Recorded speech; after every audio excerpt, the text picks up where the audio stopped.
زہرا نے اپنے زخموں کو زیادہ اہمیت نہ دی۔ وہ حسب معمول الصبح اٹھ کر ناہید کے ساتھ صبح کی نماز کے لیے کھڑی ہو گئی۔ نماز ادا کرنے کے بعد زہرا نے اپنے بستر پر لیٹتے ہوئے کہا، ناہید، کاش میں زیادہ زخمی ہوتی اور تمہاری تیمارداری کا لطف اٹھاتی۔ ناہید نے مسکراتے ہوئے کہا، تم میری تیمارداری کا تصور کر رہی ہو یا خالد کی تیمارداری کا؟ زہرا کے گالوں پر تھوڑی دیر کے لیے حیا کی سرخی چھا گئی۔ دروازے پر ناصر الدین نے دستک دیتے ہوئے کہا، میں اندر آ سکتا ہوں؟ ناہید نے اٹھ کر دوسرے کمرے میں جاتے ہوئے کہا، لو اب اٹھ جاؤ، ورنہ کیا ہوگا؟ ناہید نے کہا، ورنہ تمہاری شادی شاید دیبل کی فتح تک ملتوی ہو جائے۔ زہرا کا دل دھڑکنے لگا۔ اس نے اٹھ کر ناہید کا دامن پکڑ لیا اور کہا، ناہید آپا، ناہید، سچ کہو، یہ کیا معاملہ ہے؟ ناہید نے اپنا دامن چھڑاتے ہوئے کہا، پگلی، تمہارا بھائی باہر کھڑا ہے، مجھے چھوڑ دو۔ نہیں، جب تک تم مجھ سے صاف صاف نہ کہو گی میں نہیں چھوڑوں گی۔ بھیا ذرا ٹہلنا، میں آپا ناہید سے ایک بات کر رہی ہوں۔ ہاں بتاؤ، ناہید نے کہا، اچھا بتاتی ہوں۔ سنو، رات کے وقت سعد نے میدان سے آتے ہی تمہارے متعلق پوچھا اور میں نے تمام واقعات بتا دیے اور تمہارے دل کی حالت پہلے بھی اس سے پوشیدہ نہ تھی۔ تمہیں یاد ہے جب ہم قلعے میں داخل ہو رہے تھے، وہ تمہارے بھائی کو پکڑ کر ایک طرف لے گیا تھا تو اس نے بھائی سے کیا کہا ہوگا؟ یہی کہ خالد کے ساتھ تمہاری شادی کر دی جائے۔ آپا سچ کہو، تم مذاق کر رہی ہو۔ پگلی، میں مذاق نہیں کرتی، تمہارا بھائی ابھی میری باتوں کی تصدیق کر دے گا۔ زہرا کی آنکھوں میں خوشی کے آنسو چھلک رہے تھے۔ ناہید نے کہا، ہائے، تم رو رہی ہو؟ کیا تمہیں میرا بھائی پسند نہیں؟ اس نے مسکراتے ہوئے جواب دیا، نہیں، تو میں خود تمہارے بھائی سے کہہ دیتی ہوں کہ وہ تمہیں شادی کے لیے مجبور نہ کرے۔ کہوں سے؟ یہ کہتے ہوئے ناہید ایک شرارت آمیز تبسم کے ساتھ دروازے کی طرف بڑھی، لیکن زہرا آگے بڑھ کر اس کے ساتھ لپٹ گئی۔ میری بہن، میری آپا، اس نے آنسو پونچھتے ہوئے کہا۔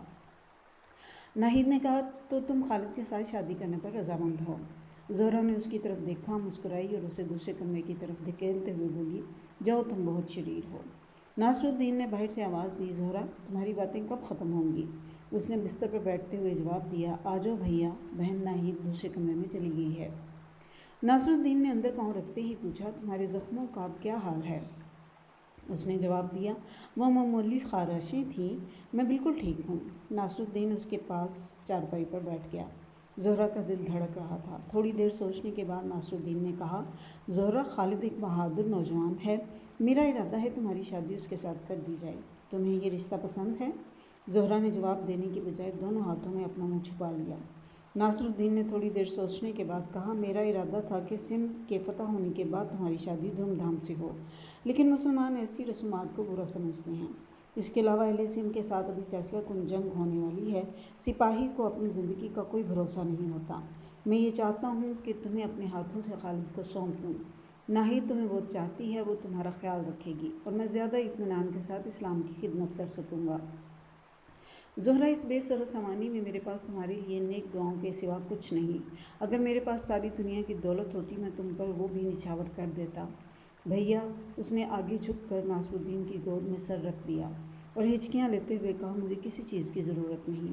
اس نے پیار سے اس کے سر پر ہاتھ پھیرتے ہوئے کہا، زہرا، میرا ارادہ ہے کہ آج ہی تمہاری شادی کر دوں۔